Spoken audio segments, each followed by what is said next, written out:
Americans are still reeling over how much President Obama helped our enemies in Iran. But the nuclear deal was much worse than we thought. We are only now learning how Obama granted a huge gift to over 2,000 Iranians. As the Obama administration drew to a close, news leaked over what he did to help Iran. The Iran nuclear deal was just the tip of the iceberg. That was bad enough. Most Americans were shocked that our president would agree to such a terrible deal. Experts predicted the deal would ensure the rogue nation would acquire nukes in just a few years. In addition to that, Obama had funneled $2 billion, in cash and gold, to the country. This is Iran, mind you, the country that backs terrorists who kill innocent people.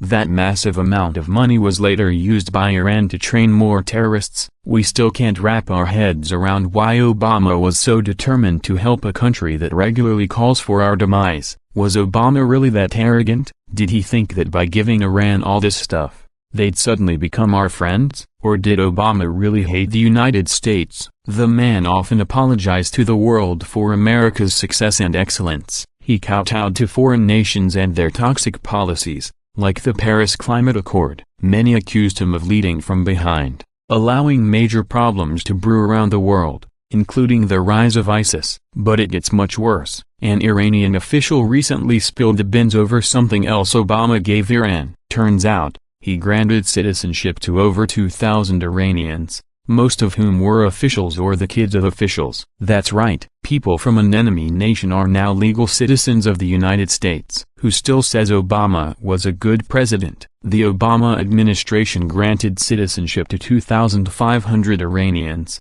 including family members of government officials, while negotiating the Iran nuclear deal. A senior cleric and member of parliament has claimed. Hajjat al-Islam Mojtaba Zolnor, who is chairman of Iran's Parliamentary Nuclear Committee and a member of its National Security and Foreign Affairs Committee, made the allegations during an interview with the country's Atemat newspaper, cited by the country's Fars news agency. He claimed it was done as a favor to senior Iranian officials linked to President Hassan Rouhani, and he alleged the move sparked a competition among Iranian officials over whose children would benefit from the scheme. He claimed that the deal was made during negotiations for the Joint Comprehensive Plan of Action, JCPOA, which was reached in July 2015. President Trump announced in May that the U.S. would withdraw from the agreement. Source: Fox News. Let's put this in perspective, shall we? Iran is the country that has people chanting death to America. They are eagerly opposed to our allies in the Middle East,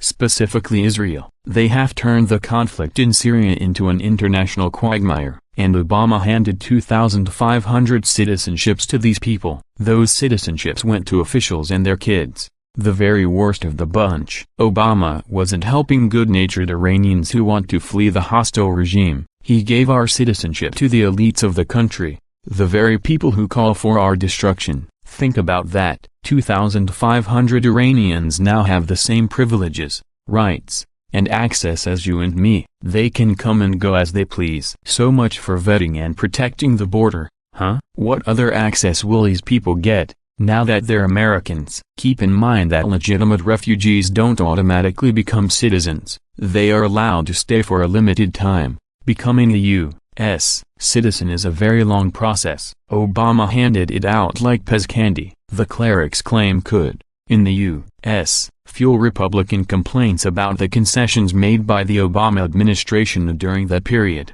including not just sanctions relief, but the $1.7 billion payment supposedly tied to a legal settlement that coincided with the 2016 release of American prisoners. Many ordinary Iranians are surprised and feel betrayed that children of the regime officials live and work in the U.S. Saeed Ghassemanjad, a research fellow at the Foundation for Defense of Democracies, a Washington-based research institute, told Fox News, the regime officials chant death to America but send their children to the U.S., away from the hell they have created in Iran over the past 4 decades. Source: Fox News. Time and again we saw Obama do this. He neglected people that were truly in need, only to help the elites of the world. Much like the rest of the Democratic Party and the D.C. swamp. They are only concerned with helping those who can help them. Now that we know how far Obama went to betray the country, Would there be consequences? I'm looking at you, Jeff Sessions.